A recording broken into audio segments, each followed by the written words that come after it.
All right, so to continue that story about fear versus love. So we just finished off there with the idea that the whole infrastructure around us, the whole of this cultural society, social network, the economy, the media, the legal system, the hospital system, the education system, the political system, all of it, the education system is all based around the idea of fear.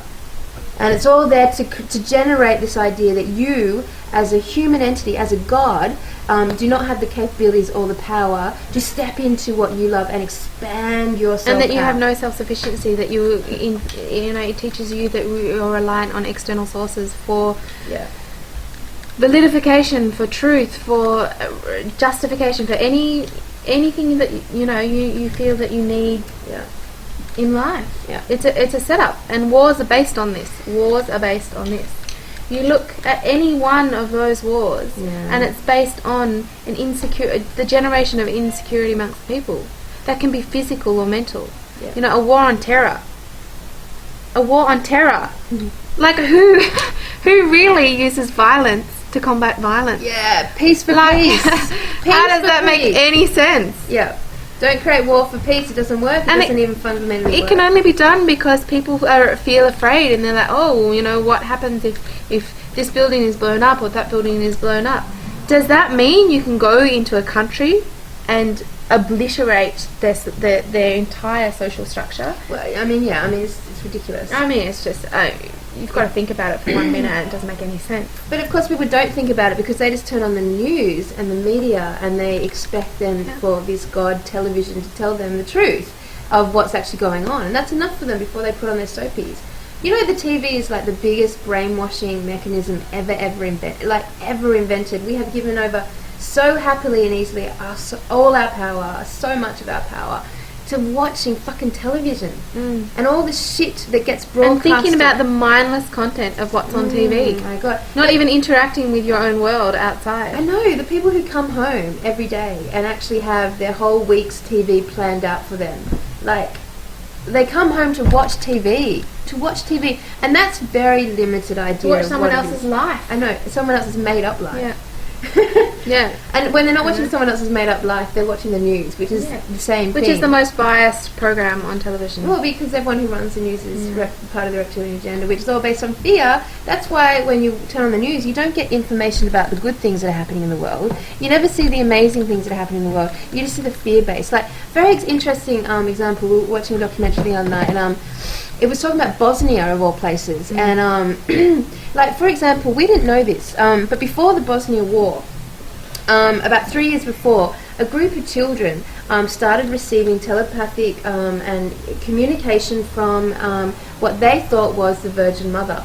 And they could see this entity in the sky, and they were sort of like chanting and receiving information, and they were, in a place of great love vibration, very high.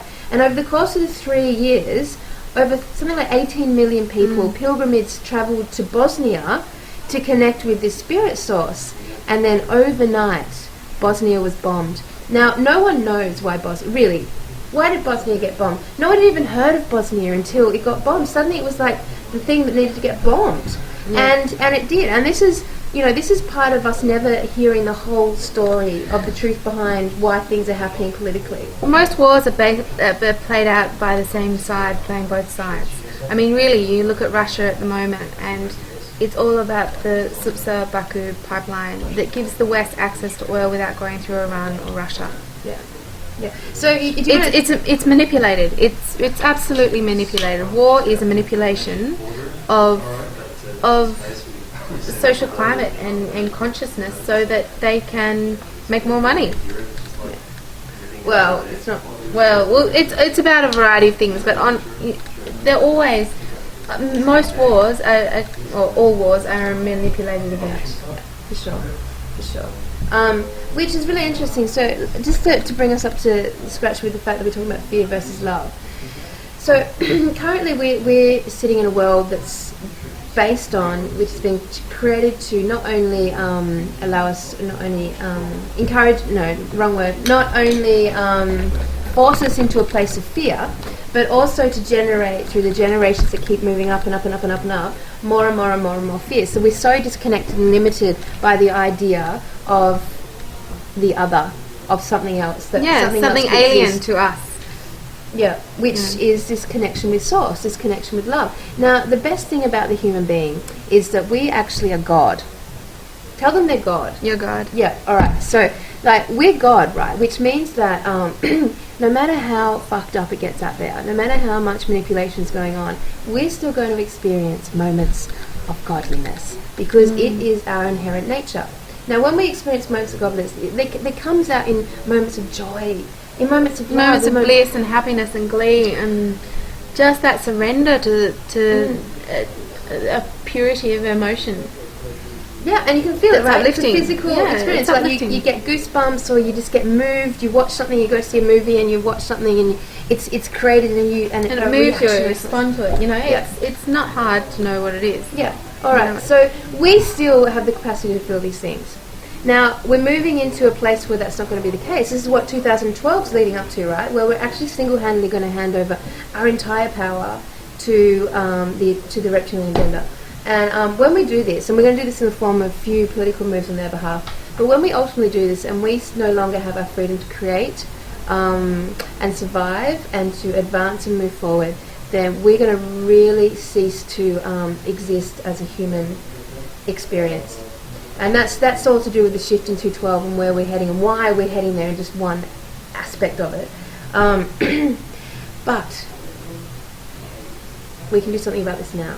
Like, we can actually change this now. And this brings us back to the conversation about fear versus love. So I know, like, with me personally... Yeah. No, I was just going to say, you know, in order to prepare for this kind of thing, which is huge, you know, it's a huge change in consciousness. And it's almost leaving a very physical part of our experience behind. You don't prepare physically, even though that you can, because without training your mind, without becoming aware and open to the power of your consciousness and your thoughts and your ability to create, that sort of thing, you've got no need to prepare physically because you won't survive. You just won't survive it. It's a shift of consciousness that requires consciousness. So you need to wake up. You need to wake up first. Which is, you know, that sounds scary. But start with knowing what you love. Yeah. Start with that. Yeah. Follow your bliss, man. Follow your bliss. Yeah, for sure. I mean, you know, every time, and I've said this before, you know, when I started receiving all this information and you know, when Bonnie started receiving it all, and as most indigos out there are going to start receiving it all, you go into fear. Like, it's such a shock. It's such a shock to realise that the whole infrastructure around us that supports us, that we've given so much of our power to, is actually there to not protect us or support us in any way, but to keep us in fear and manipulate us in a really negative space. That nothing actually is true out there that we've been told, that we've been sold a whole lie. And it's a shock, right? It's a shock to your system when you've awoken so much about yourself. It's still a shock to your system. And when you go through that shock, it's really great because that's when you can sit down and say to yourself, well, I have two choices here. I can stay in this fear, and I can reject, or I can choose love right now. And I can choose love because I know I am wise enough and aware enough to know that I am everything. And if I'm everything, then I'm you, and I'm also the lizard people. And you're just an expression of energy, and energy is all interconnected. It's all encompassing. There's the space between you and I is still filled. It's still energy. It's still space. Yeah. It's actually fluid, so you can't separate yourself from one person to another. It's a collective. This is a collective. Yeah. And the human race share a collective consciousness, which we've been through before. We don't share the same one with the reptilians, but the reptilians are still part of the consciousness of the whole of everything.